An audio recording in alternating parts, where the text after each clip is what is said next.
I'm Mikah Sargent from Tech News Weekly, and this week I'm joined by Jennifer Pattison Tuohy of The Verge. I kick off the show by talking about a great piece from CNET about the current state of AI health coaches. Then, Jennifer Pattison Tuohy has a wonderful look back at the year in smart home news and devices before Allison Johnson of The Verge stops by to talk about how AI image generators have changed over time and how worse is actually better. All of that coming up on Tech News Weekly. Podcasts you love. From people you trust. This is Twit. This is Tech News Weekly, episode 417, with Jennifer Pattison Tuohy and me, Mikah Sargent. Recorded Thursday, December 18th, 2025. Smart Home Year in Review. Hello and welcome to Tech News Weekly, the show where every week we talk to and about the people making and breaking the tech news. This is our last official episode of the holiday season. We've got a best of coming up. So I am very excited today to be joined by our wonderful co-host. It's Jennifer Pattison Tuohy. Welcome back, Jen. Hello, thank you. It's been a while. Sorry I wasn't here last month. I was in the rainforest, so I missed you. But I enjoyed the macaws. Yeah, I hope so. It sounds like a lovely time. I'm really excited. Jen has worked to put together some kind of year in review stuff. So we're going to have her go second. So I'm going to kick things off with my story of the week. But welcome one and all to this episode. Let's get into it. The promise of AI-powered health coaching sounds, well, almost too good to be true. A tireless, and especially judgment-free companion that can interpret the mountains of biometric data our wearables collect and turn it into actionable advice. But as Vanessa Hand Orellana explores in her comprehensive piece for CNET, the reality is far more complicated. After testing AI health coaches from Google, from Apple, from Samsung, from Aura, and others over the past year, she's arrived at a sobering conclusion. These tools aren't quite the game changers they're marketed to be, and the privacy trade-offs may not be worth the payoff. It's a story about the gap between technological ambition and human behavior, and what happens when we invite AI into our most intimate health decisions. I found this a fascinating read because I fall on the side of I love to track different things. I have a bed that keeps track of my sleep, but I also have the Oura Ring that keeps track of my sleep and my movement. And I have an Apple Watch that's also keeping track of a lot of that stuff. And I have used Bluetooth connected blood pressure sensors and all sorts of stuff. And I love this sort of quantitative data that I've collected over time. But it is true that a lot of times this stuff exists in its own little silos, and there's not a whole heck of a lot that you can do with it if there's not something there analyzing it. So that's where the promise of AI comes along and says, well, let's look at trends. Let's look at when you do this, then this happens. How is food impacting your ability to sleep? How is stress impacting your ability to function, et cetera, et cetera. So that's kind of what the promise is, but the outcome still not quite there. We're going from, though, predictive AI to generative AI, because it's important to understand that with wearables for years, it was kind of this idea of a wearable AI, like high heart rate alerts, fall detection, sleep scores. I would get something that was like, oh, over the past 6 months, you've moved a lot more than you did in the 6 months prior. All of that stuff, it has been kind of trained to identify a particular type of event. And because of that, they can be kind of precise and predictable. They're there to focus on something specific. So they're pattern matching to a very specified extent. But generative AI health coaches are using large language models, and that makes them more dynamic, more responsive, but occasionally can get a little weird because of the confabulations and hallucinations. So I wanted to kind of talk to you. Well, actually, one quick thing I'll say in this piece, it was looking at kind of the big companies. Google testing an AI coach inside of Fitbit built on Gemini. Apple, of course, has Workout Buddy for Apple Watch that has real-time audio motivation. Samsung, Garmin, Aura, iFit have all rolled out AI features. And then Meta partnered with Garmin and Oakley to embed Meta AI into smart workout glasses. Have you used any of these trends? Do you have, would you consider yourself a sort of health tracking person? Given your smart home love, I'm curious if that kind of bleeds into the wearable and health tracking space for you. I haven't embraced it fully. I do have an Apple Watch and I have a Sleep Number bed, so that does a lot of sleep tracking for me. I had used I think it's Why Things had the sleep mat that I used for a while. So I've used this technology more to address problems than necessarily to kind of evaluate my overall health. And that's, so yeah, I'm not one for quantifying my health, mainly because I'm a bit lazy about my health. I should probably be better, but I'm a mum of two and I'm work full time, and like my priorities, I fall at the bottom, which, is probably not great. But I have tried, so I do use an Apple Watch, and the AI coach I turned on, and so it has been popping up when I do my occasional exercise, and I haven't found it useful. Yeah. I can see the motivational side being somewhat helpful, especially for someone like me who's not very motivated. I also find what's interesting about the AI and what I think is going to hopefully be valuable eventually is that interpretation, because having so much data, I have collected a lot of data, even though I'm not very active with all of this, and it would be nice to have something to do with that data, have someone or something analyze it. But this article kind of pinpoints an issue I think we've seen across technology about generative AI, is that its promise has been so much more than its actual current potential. And, nothing's really panned out the way it's been promised yet. We're still kind of waiting for that magical, oh, wow, this really fixed a problem for me. And this is something we've seen in the smart home with AI as well. It's like, it all sounds like everyone's hyped it up so much, like this could transform your health tracking, this could transform your smart home, this could transform your workflows. And so far, it's just a sort of, the friction is still there. I really don't feel like anything has broken through in any meaningful way. And as this article points out, it has exacerbated the privacy and data collection issues that we have around technology. Yeah, absolutely. And I want to kind of talk about in this piece where they kind of see the best case scenario where it's doing a good job. And it does seem to be that it is its ideal is to fill gaps in care. So Dr. Jonathan Chen, professor of medicine and director for medical education in an AI at Stanford, says that there is some potential here because of the overburdened, expensive U.S. healthcare system. And says, we already have ways to collect data for people all the time, but even your doctor doesn't know what to do with all that data in the ICU, let alone all the wearable data. And so it could help to synthesize this information, flagging warning signs of conditions like hypertension, of course, helping patients arrive at appointments with patterns and insights rather than raw data dumps. So then you could come in and say, here's some stuff that has popped up. Is that helpful to you, doctor? And in fact, Orellana talked about this idea firsthand. A family member's Apple Watch detected irregular heart rhythm, never appeared during routine doctor visits or weeks of wearing a clinical heart monitor.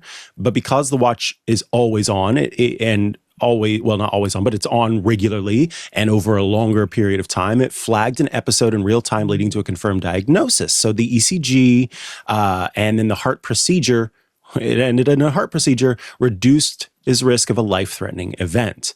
But there's also false positives. There's over-indexing. And so you get situations where these little deviations start to add up and they actually don't mean much. So there's a lot there. It's a back and forth for sure. And I think it's... Sorry. Oh, what's happening? I don't even know what's happening. Speaking of wearables, I just got some smart glasses, and it just started talking. They just started talking to me. I don't know if you could hear it or not. I just barely heard it. I thought, I'm so sorry. That's okay. I thought it was probably a Google device. Yeah, exactly. No, it was my glasses. I just got them. Sorry for interrupting the train of thought there, but it's a very good point. And I also noticed, I think one of the issues there, though, is when I've ever tried to present any of this information to my doctor, I'm like, oh, my watch said, they kind of roll their eyes a little bit. Mm-hmm. I think there has to be, there's a point where, there may be a point where if it becomes more embedded into the health system, that doctors will pay more attention to it. But right now, I think it's largely used more anecdotally. I mean, obviously, there are cases like this where, oh, wow, actually, this did pick something up. Great. But overall, it kind of gets greeted with the same reaction from my doctors when I say, I looked this up on the internet. Yeah, I was going to say, I feel like I could, and this maybe sounds a little arrogant, but I feel like I could do a seminar or like a sort of class on advocating for oneself in the health space. Yes.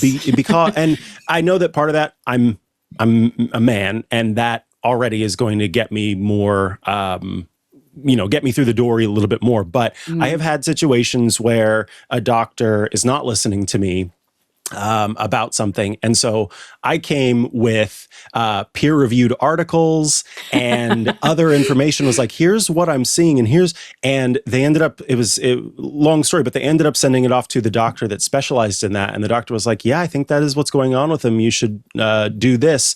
And then my doctor was like, oh, okay, yeah, let's do that. And it was what I ended up needing. But when it comes to that kind of data that you're talking about, I never say that it came from my watch or it came from, I'm like, yeah, so I did an ECG and it's, you know what I mean? So I hate that you have to be careful about how you're delivering this information in some ways. Yeah. At the same time, I can also understand that these doctors are seeing lots of people over the course of the day, over the course of the week, over the course of months that come with so much stuff that may or may not be valuable. And so it results in kind of a boy who cried wolf skepticism built out of like a desensitization. So ultimately, the way things stand right now with this AI health coach situation is the trade-off I don't feel like is quite there. The idea of giving up one's privacy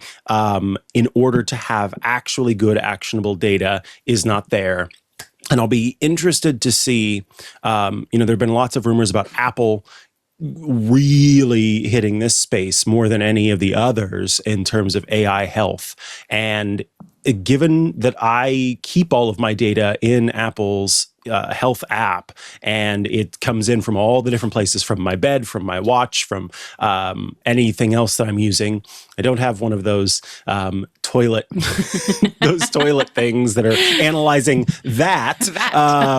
Yeah, exactly. There's lots of those. I'm sure we'll see lots of them at CES this year too. Yeah, I bet. But I think that this is fascinating. Now, we're going to take a quick break. We're going to come back. I'm really excited about this next segment, so much so that I have double booked for Jen the next two segments. But let me tell you really quick, very excited. Always love to talk to you about Aura bringing you this episode of Tech News Weekly. So here's a question for you.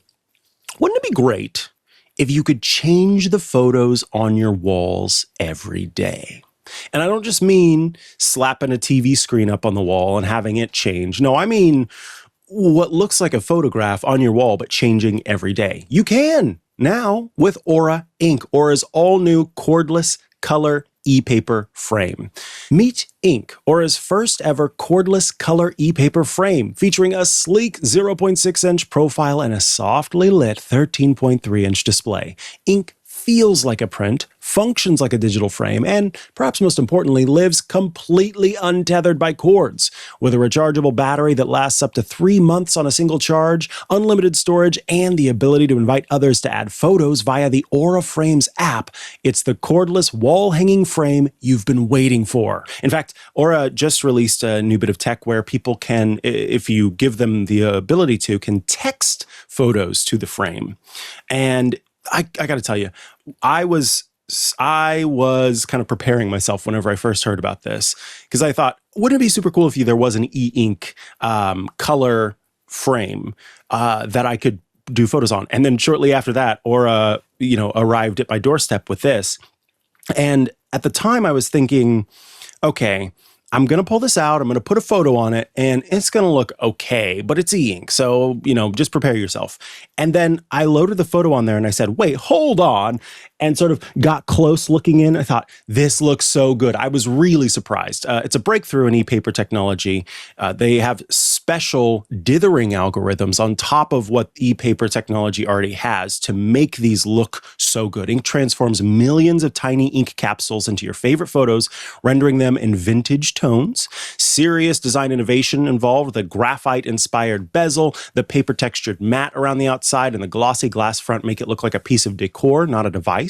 You get unlimited free photos. That's great too. You're not worried about some subscription thing that lets you have photos or not have photos. You just download the Aura app and connect to Wi-Fi. And honestly, it's the perfect gift. Aura Ink is the perfect gift for anyone who appreciates innovative design and cutting-edge technology. I mean, I've got this photo of a recent camping trip with my dog Henry in his little backpack. I don't know if he was having fun sunbathing there. Whether he was having fun on the camping trip is another story. His sister loved it. Him, not so much. He's an indoor dog for sure. But sleek, subtle, and stunning, ink blends the warmth of a printed photo with the versatility of an e-paper frame. No cords, no fuss, just your memories beautifully displayed wherever you want them. Head to auraframes.com/ink to see for yourself. Support the show by mentioning us at checkout. That's auraframes.com/ink. Act now, as they are offering a limited time holiday discount. Ends soon. Seriously, you got to go there. Even if you don't go for the ink, Aura has some really great frames that have long been lauded as some of the best in the business. So check it out, auraframes.com/ink. Thank you, Aura, for sponsoring this week's episode of Tech News Weekly. That was such a cute picture. Isn't it? So that was adorable. He hasn't been on out in nature since he was a young pup. And so I was kind of nervous, how's he going to handle it? And for the most part, he did enjoy it. But he definitely was happy to have that backpack thing because he's like, I'm worn out. So I'm very excited about this next section. I mean, when you're joined by Smart Home Mama, you do have to kind of ask, can we please do a look back at the year in smart home technology? So between now and 45 minutes after the hour, we've got all the time to stretch out and talk about smart home tech. Jennifer Pattison Tuohy, take it away. Yeah, well, I was excited to be asked to do this because there's been a lot of smart home news this year. It's been a big year in the smart home. And actually, one story that I've been covering all year kind of wrapped up this week. So it is quite relevant for a weekly news show. This is the news of iRobot's bankruptcy, which is big news this week, but actually has been big news all year as we sort of watched this, the original robot vacuum company. They developed the Roomba, which has become literally the Kleenex of robot vacuums. Everyone calls their robot vacuums Roombas, whether they are or not. And which proprietary eponym for those who are curious about the term. I love that term so much. That's a good one. I haven't heard that. Interesting. So as they've been facing a lot of competition, and in my world, I spend a lot of time testing robots and robot vacuums, and my house was getting more and more full of robots as more and more were being released, and Roomba has really struggled in the face of Chinese competition, also some competition from other places, not just China, but China has become the dominant brand space in this space. Sorry. A lot of robots coming from China, in short. And iRobot is an American company based in Boston, Massachusetts. And it was the original manufacturer for the Roomba. And the Roomba was really the first commercially successful robot vacuum. There was one before them, but it didn't go anywhere. So what happened just in the last week is that after the whole year, they've basically been warning that they may go bankrupt. This week did. But during this year, they also released 8 new robot vacuums, a whole new line, actually 9 or 10 in the end, but they started out with 8 new robot vacuums in March, and it was like, wow, okay, maybe this company's gonna turn it around. But it's been really kind of a tragic tale to follow this year, seeing this once very successful, innovative company that everyone loved. Roombas are, the star of many cat videos on the internet. I've not been able to get, it's my greatest tragedy as a smart home reviewer is that I've not been able to get my cats to ride on any of the robot vacuums that I have. But that's a side note. But yeah, seeing this company sort of fall has been really quite sad. However, there is good/bad news. If you own a Roomba, it's not going anywhere. Unlike the Neato robot vacuum, which also shut down completely this year and no longer works with the app, iRobot says it's going to continue. There is going to be no disruption to your Roomba. It has actually been bought by a Chinese manufacturer, which is really a kind of sad end to the circle. And one of the things that really caused iRobot's biggest problems in the last couple of years was its attempt to be bought by Amazon was blocked by the EU and American regulators, or at least they said they were going to block it. We never actually got to the point where it went through any formal process, but that really caused the company to struggle in the face of both its competition and its lack of being able to sort of innovate while it was under this scrutiny of looking at trying to be bought by Amazon. A lot of people were not happy with the idea of Amazon owning the most popular, if not the most used robot vacuum at that point, because by that point, Roborock, one of the big Chinese competitors, had pretty much overtaken Roomba as the most popular robot vacuum sold. So yeah, it was also, if I remember correctly, the most data collective company too, right? I mean, they had the home scans before anybody else, and I thought that was a big part of why they were worried about Amazon. So that was one of the reasons that Amazon wanted to buy iRobot. I believe personally. They never said this publicly. Although iRobot did say one of the things that was part of our offering for Amazon was our iRobot OS. So this was what Roomba was doing a little differently than the rest of the competition, is it was trying to create a sort of smart home platform. So not sort of help understand your home for your other devices in your home to also know where they were in your home to give context. And this was something that Amazon was really interested in. But yes, to your point, privacy advocates were concerned that Amazon would have this data about your home. Now, Roomba does map your home, but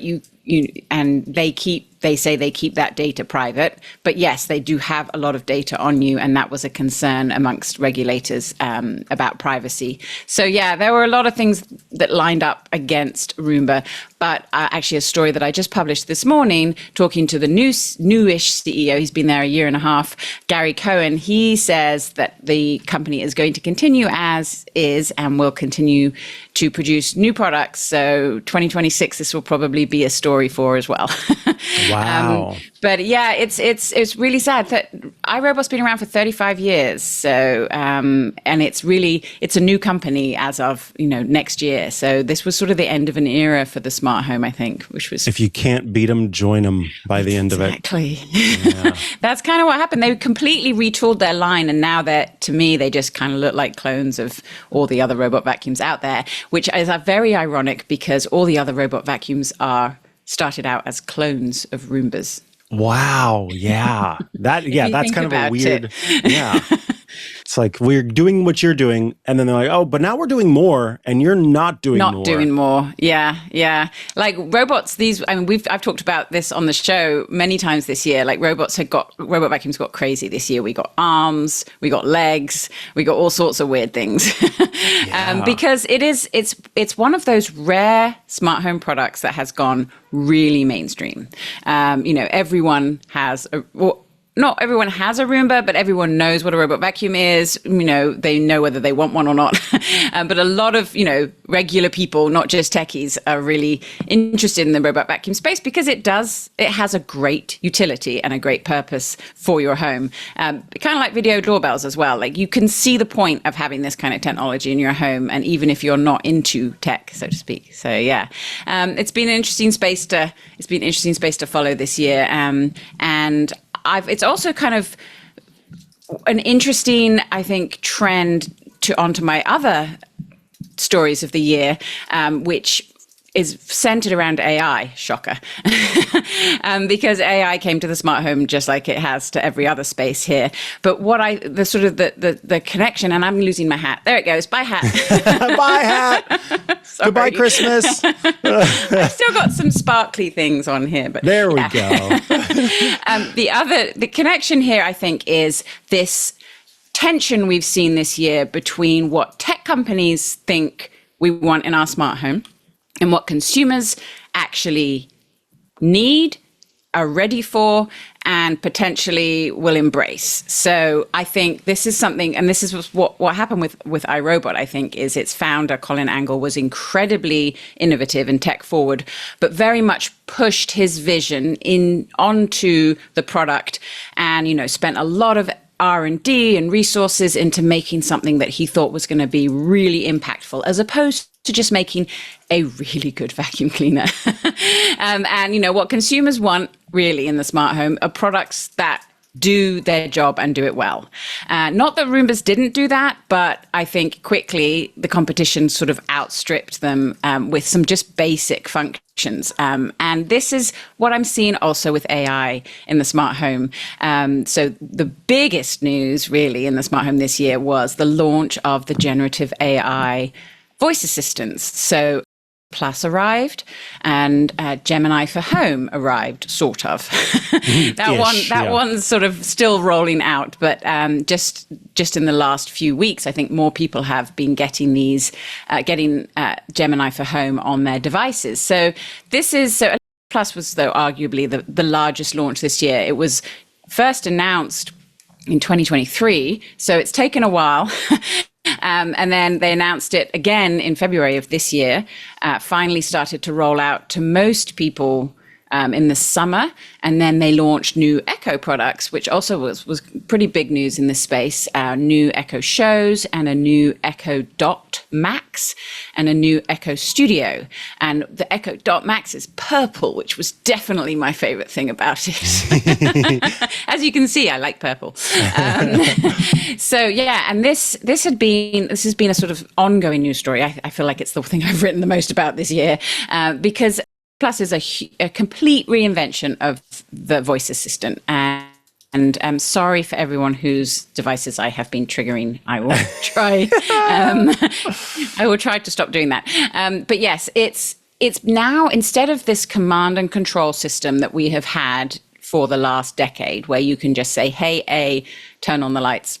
Or, "Hey, A, what time is it?" and get a response. If you try and do anything more advanced, generally you wouldn't get much back. Sometimes, it'd be like, "I cannot do that," or "I'll have to look it up on the web." Or whereas the new A Plus and the Gemini for Home is much more conversational.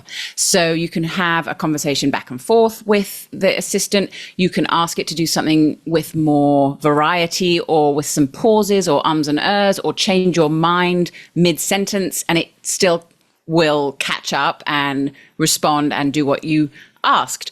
most of the time. Yeah. This is the flip side of what has been a good experience in many ways. It's also been, I found it's caused quite a lot of issues with smart home devices. It's like the technology, again, we're pushing this exciting new technology into people's homes when it's not always exactly what they need. It's sort of broken some of the functionality of what the old devices used to do. So the old A used to be very limited but fairly reliable. The new A, I find, can do so much more, but also struggles with sometimes just basic things.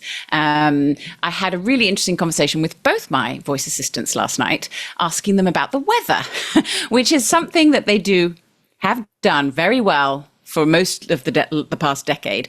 And neither of them could agree on what the temperature was, and neither of them told me the right temperature. So it was like, what am I doing here? Am I like a beta tester for these big companies? I think I am. Yeah, that's the thing. This is the year of being a beta tester, unfortunately, across the board. Yeah, and it's frustrating to me, particularly as you're saying, this idea that we will compromise on what was once arguably quality for the idea that you may at one point in the future have this very smart system. I don't think that the trade-off is worth it if I can't do a timer or figure out the weather because you want to make it so that this thing can have a conversation with me. I don't want to have a conversation with it. No, and that's the thing. I think, I mean, to be fair to the companies, they have been rolling this out in early access, so you don't have to do it. Although for Gemini for Home, that is eventually going to be unreversible or irreversible from what I understand. Whereas with A, you can say, hey, I want to go back, give me back the old one. But yeah, it's like the potential and the promise is what they're betting on. And what with Alexa Plus, there are a lot of new things that it can do that it couldn't do before. Like I've written about, I love the new cooking experience. It's so much better than the old one. There's a lot of good coming with it, but if they can't do the basics, we're losing what we had, and that I'm finding frustrating. And I'm not the only one. I've seen a lot of users complaining about basic things that they used to rely on their devices for no longer working. Now, hopefully the companies will fix this, but it seems to me that they're all sort of being attracted by the bright, shiny star that is the future and not really focusing on the present and what we need in our homes. That's it. It's just this hand-wavy sort of thing. Future.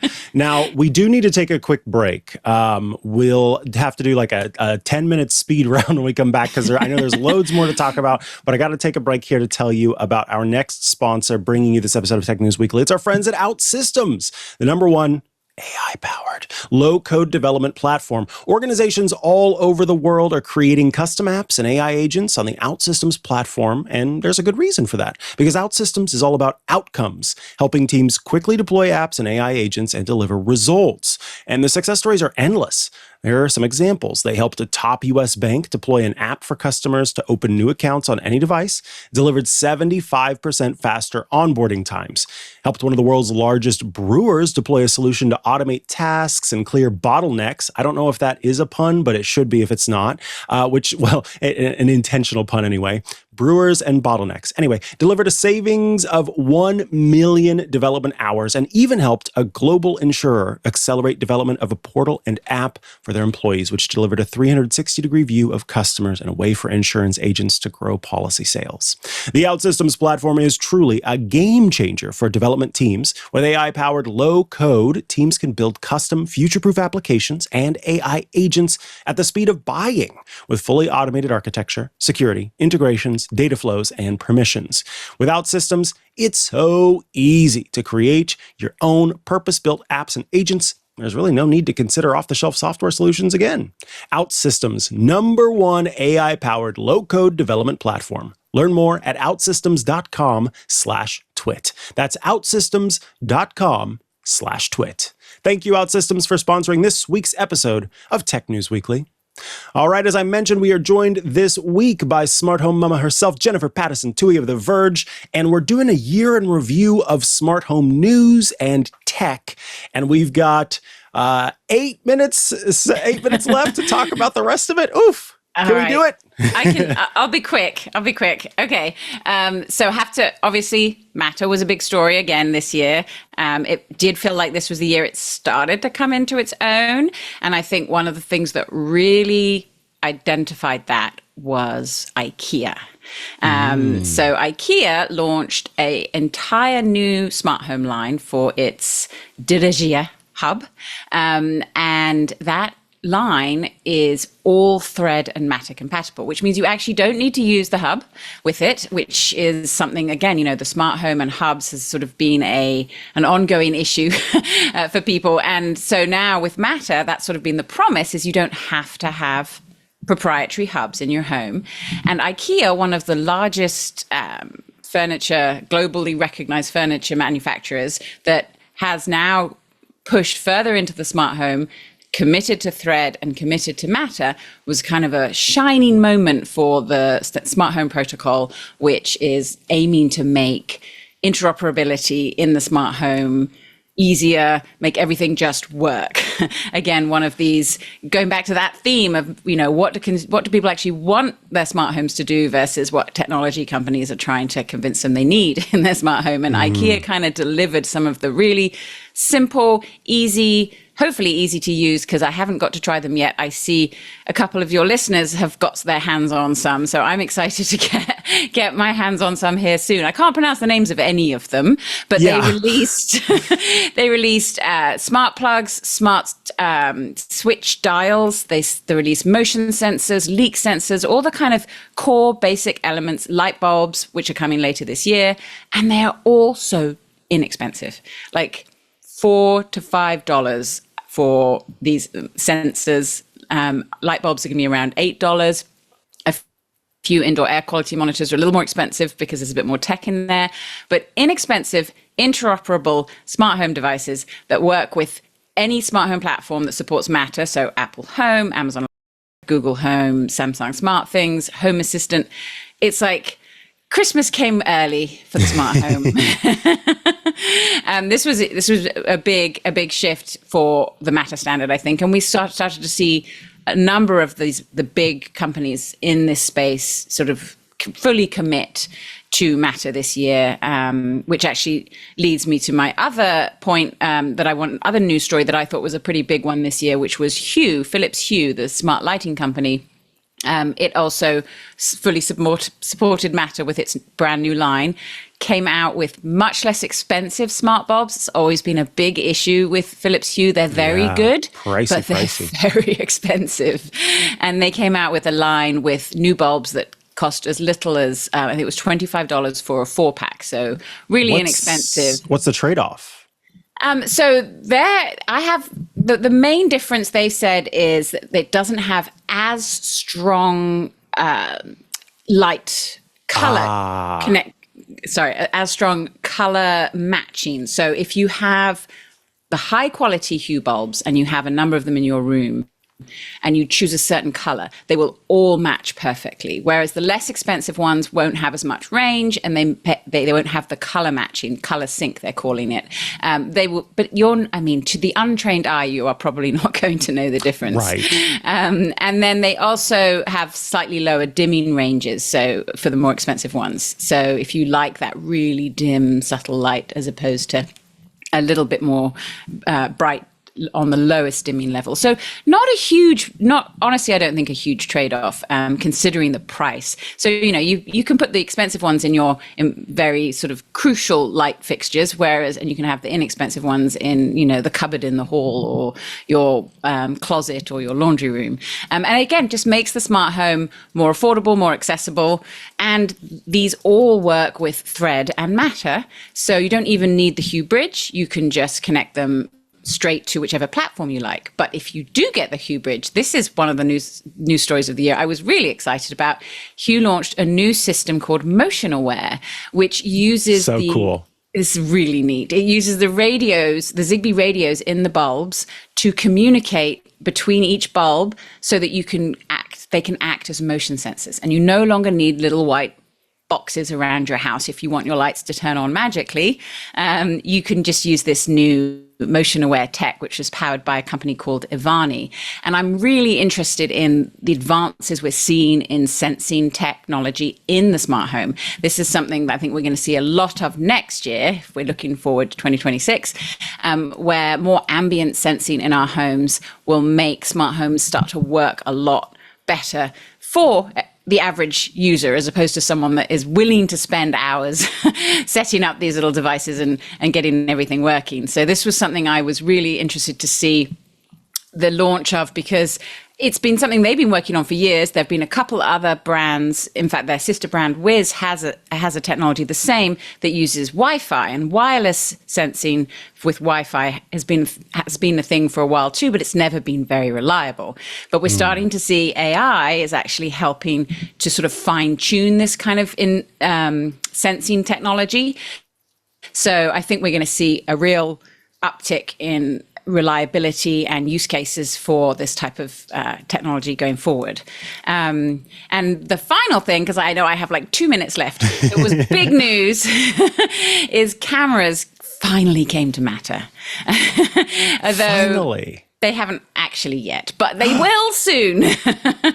So that was exciting. This was something that everyone had been wanting since the smart home standard launched. It's like video doorbells, security cameras are such an important part for a lot of people when they start to put a smart home together.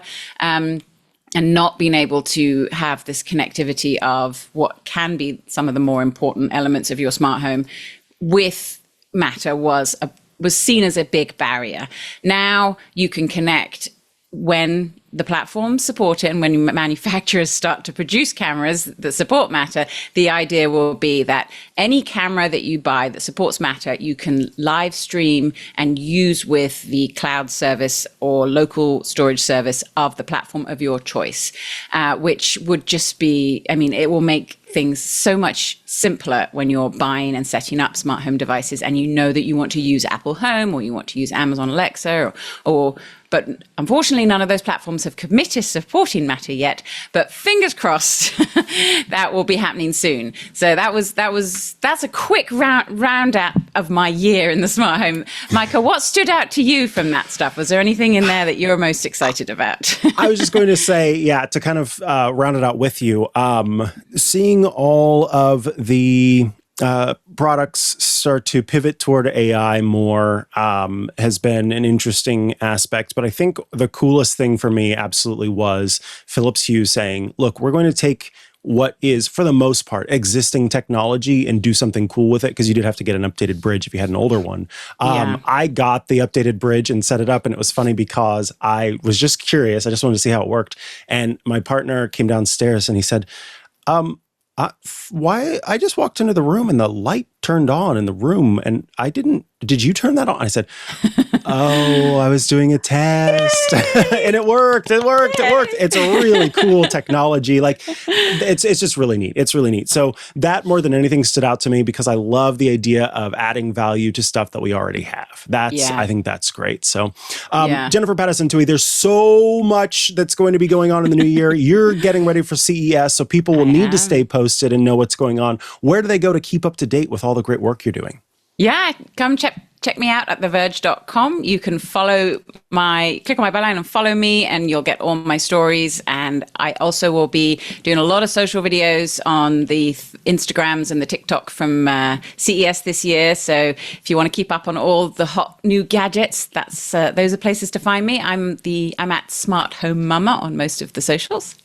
And happy holidays, and great to hang out with you again, Mikah. I look forward to seeing you in January. Yes, always such a pleasure to get to chat with you. We're going to have to do like a bonus episode sometime where we just spend the whole time talking. There's so much to talk about, and I love getting to talk about smart home stuff with you. So thank you. Happy holidays to you and yours, and we'll see you soon. Bye-bye. Bye. Alrighty, folks, we are going to take a small little break before we come back with Allison Johnson of The Verge, who's joining us to talk about how and what is going on in the world of AI image generation. But before that, I have a suggestion for you because it's the holiday season and you might be thinking, what do I get the person in my life who has all the things they already want? Maybe they're like me where they do a lot of research. They say, I don't really need you to get me a stand mixer because when I get a stand mixer, it's going to be the best one I can buy. And if you buy one and it's not the one that I want, then I'm going to go, oh, this is awkward. Those kinds of folks. Well, I think you should consider a Club Twit membership. Twit.tv/Club Twit is where you go to sign up or sign up someone else. And when you join the club, you gain access to some awesome benefits. It's all of our shows with no ads, just the content. You gain access to our special feeds. We've got 3 different feeds, one for bits and clips, one for our coverage of live news events, coverage and commentary of live news events, and one that has the different shows that we publish on the network or in the club, which include My Crafting Corner, that has my D&D adventure I ran recently, and things like coffee time and photo time and so much more. So if all of that sounds good to you, plus access to the members-only Discord server, then join Club Twit, twit.tv/Club Twit. And we thank you. All right, we are back from the break, and as I promised, we are joined by Allison Johnson of The Verge to talk about the state of AI image generation. Welcome back to the show, Allison. Hello, good to be here. Good to have you. So I was perusing the interwebs, as it were, looking for some interesting pieces, and I came across yours, and I thought, I think I may have noticed a little bit about what you're talking about. And I think you did a fantastic job of kind of digging into this and understanding what all is going on in this space. So I was hoping that in talking about AI image generation and the current state of things, could we perhaps roll back the clock a little bit and have you tell us about the early days of AI image generation? What were those images like? I'm laughing thinking about them. How did the technology evolve from tools like dall-e to where we are now? Mm-hmm. Yeah, dall-e is a name we probably haven't thought of in a little while. Just maybe 3 or 4 years ago, having AI generate an image for you was kind of new and a novelty. And the images you would get from like OpenAI's tools were very low resolution. They got like steadily better over a few years. But there were always tells, some of the classic things like too many fingers or just weird details that didn't really make any sense, and sort of a general kind of glossiness. I don't really know how to sum it up very well, but kind of a glowy perfection that you don't really get in the real world or from the tools we use to capture the real world. So that kind of brings us to the present day where that is quickly changing, I think. Yeah, absolutely. I shared an image, John, for you to bring up if you can. This is from this was actually from Midjourney, which also had its own, kind of early days before we got what we have now. And I had asked it to, let me see if we can't get this pulled up. I had asked it to create an image. What did I say? I said, gummy worms perform a religious ceremony at Stonehenge, high detail, realistic. And first and foremost, like there's already a story in the way that you once prompted these things. You had to do it in a very specific way. Mm-hmm. It was all, and then this is the image that it created.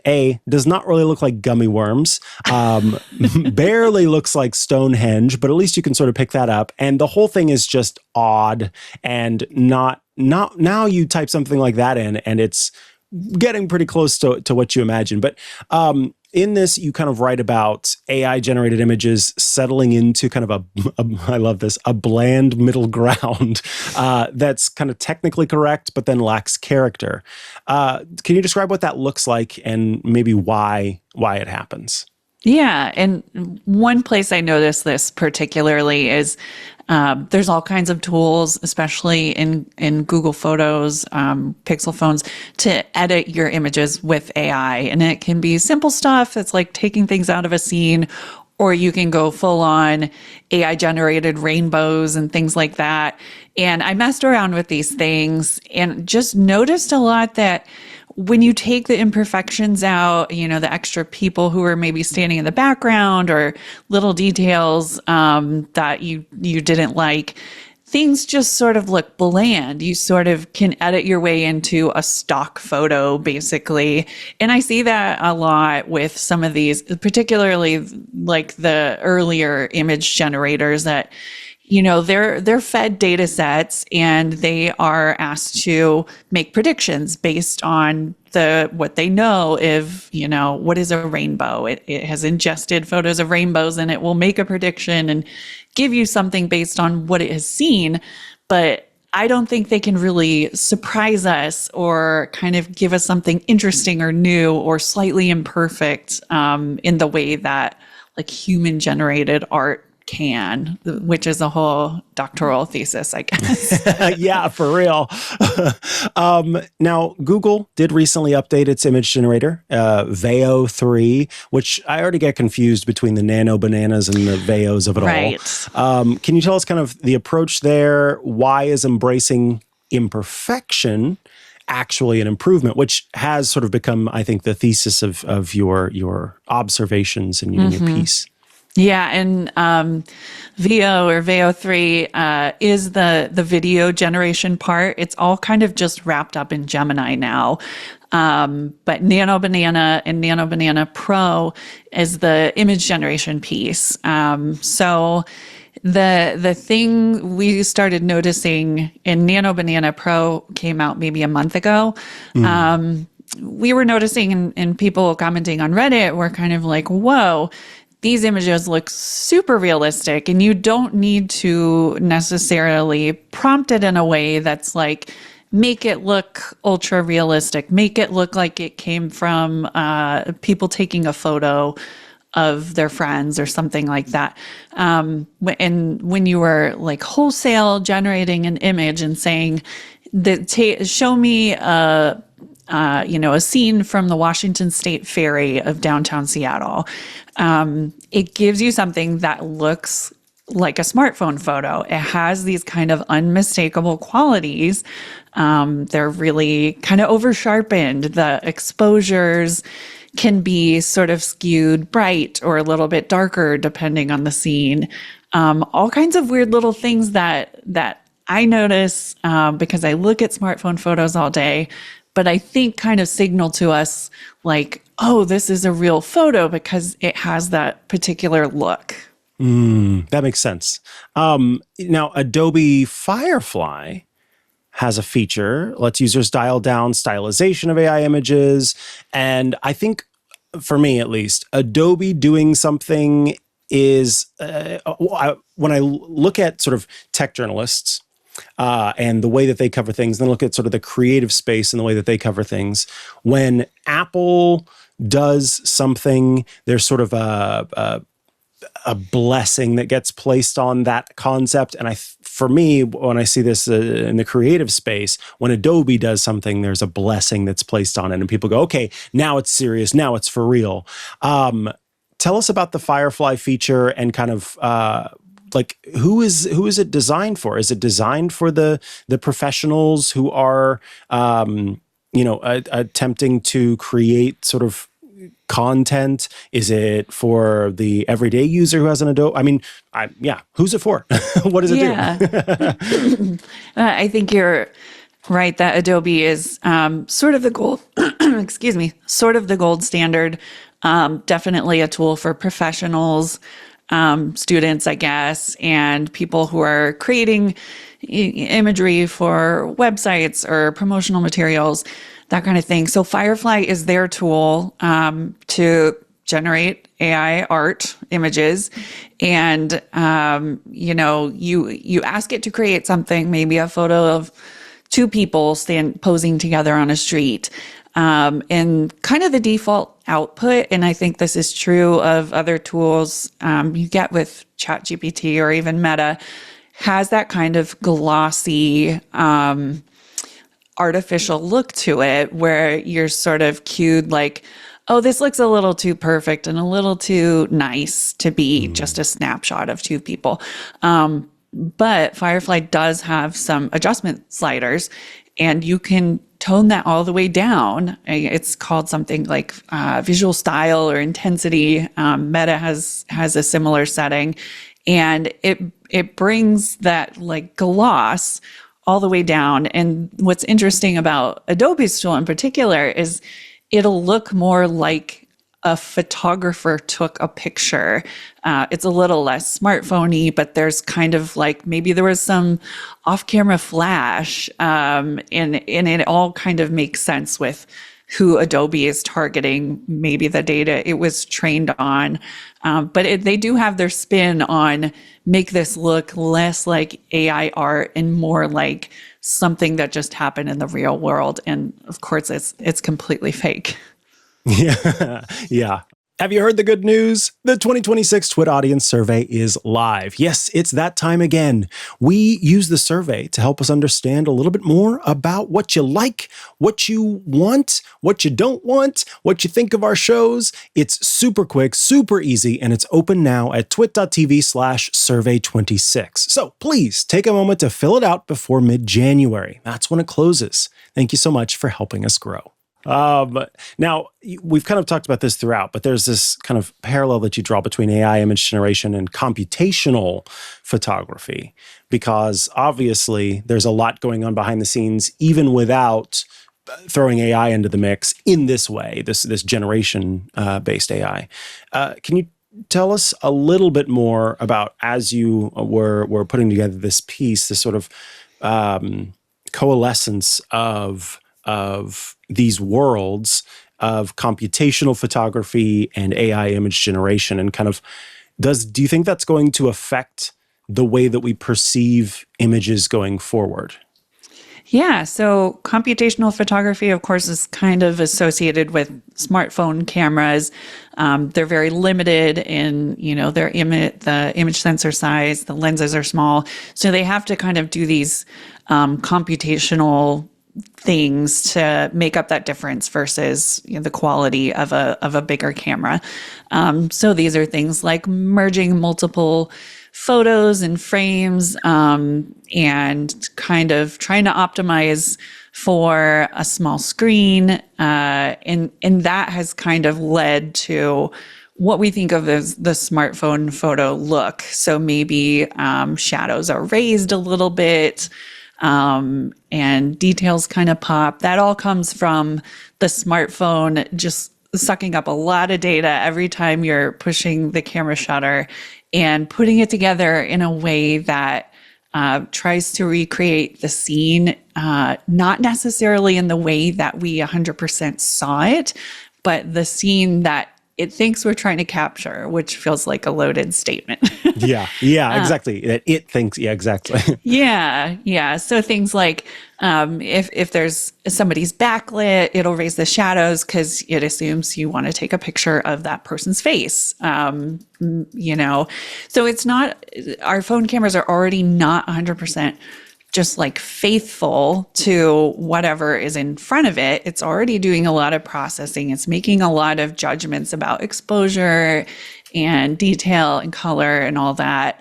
So there is a little bit of a strange area you get into with these AI generated images. And I think one way that it is finding, you can create something that looks realistic is to mimic that particular computational look. Yeah. Now, you did speak with the developer of the Halide camera app about, and this I think is sort of going further along this line. Can you just tell us from his perspective, the way that things are headed, and if you sort of feel in your own look at all of this, that is an accurate representation of the way things stand? Yeah, so this is Ben Sandowski. He's part of the team that founded and develops the Halide camera app. It's a very popular app for iPhone photographers. And, I contacted him to kind of be like, hey, I'm seeing this with Nano Banana Pro. Do you think this looks like phone photos? And he was like 100%. And he had an interesting observation in that, you know, along those lines of the computational photography look, the AI can mimic that. And that sort of sidesteps the uncanny valley thing of it doesn't have to reproduce something that looks like the real world, that looks 100% perfect, because in a way that gives it away. All it has to do is be able to get really good at mimicking the way that we capture those things. And that kind of sent me on a spiral, you know? Yeah, absolutely. Yeah. Like, oh, okay. Yeah. I think the last thing that I would love to hear about is, because we have the C2PA, and you can tell us a little bit about what the C2PA is, the Content Credential Standard. And this being a potential solution for distinguishing real AI, real from AI-generated images. What is it? Who's adopting it? What needs to happen for it to actually work? And then the last thing I would ask for you is, do you think it will actually work if even enough people or corporations adopt it? Mm-hmm. Yeah. So C2PA is a coalition of a bunch of different companies, like Google and Adobe are all involved. And they've been tasked with, you know, finding a way to label photos and the provenance of images so that people can tell what's AI generated and what's not. And it's a very hard thing to do for many reasons. But they've been chipping away at this. So it's kind of the standard we have, and it's very much a work in progress. So content credentials, they're cryptographically assigned to a photo. Mm-hmm. And so they cannot be changed. It'll say, you know, this photo was created with a camera, or it was created with a camera and edited with AI.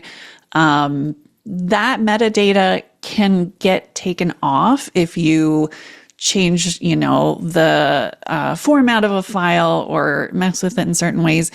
But the crucial thing is that it can't be changed and tampered with without being marked as such.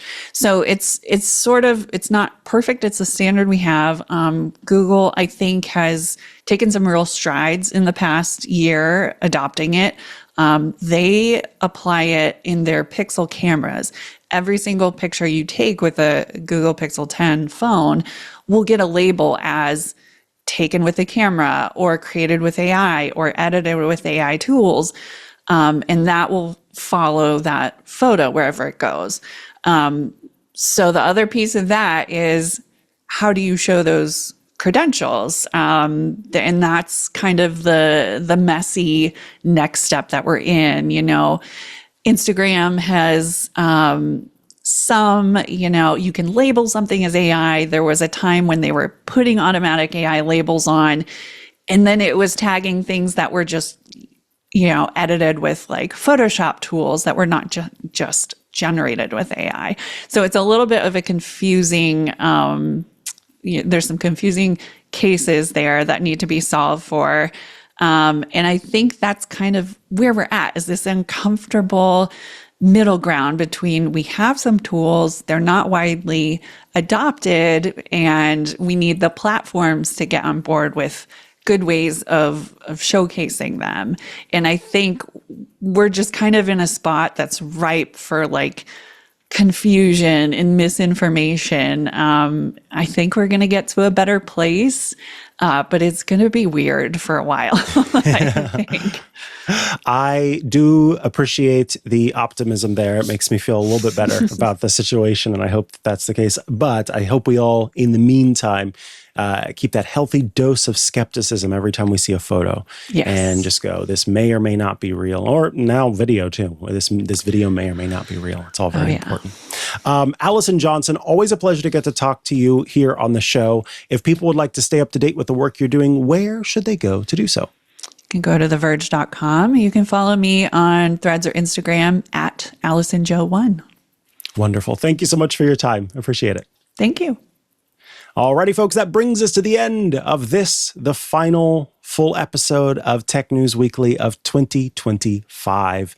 As I always say, thank you so much for being here. Appreciate all of the support this year, all of the wonderful chats in the Club Twit Discord, and so much more. And of course, a huge thank you to all of the guests who joined me this year, all of my wonderful co-hosts this year. Shout out to Jake Ward, who joined us as well.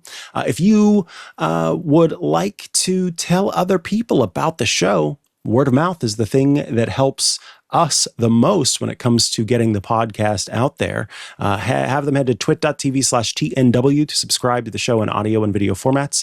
I already talked a lot about Club Twit during the show. Twit.tv/ClubTwit is where you go to sign up, so be sure to check that out. If you want to follow me online, I'm at Mikah Sargent on many a social media network, where you can head to chihuahua.coffee. That's CHIHUAHUA.coffee, where I've got links to the places I'm most active online. Be sure to check out my other shows, including iOS Today, Hands on Apple, Hands on Tech. Thank you, John Ashley, for everything that you do to make this show possible. I quite literally could not do the show without you, and it means a lot. Thank you to all of the other folks, Burke, behind the scenes, who help make the show possible as well. And I do believe that is it. That is all. Goodbye to all of you for 2025, and boy howdy, we'll be ready to hit the ground running in 2026.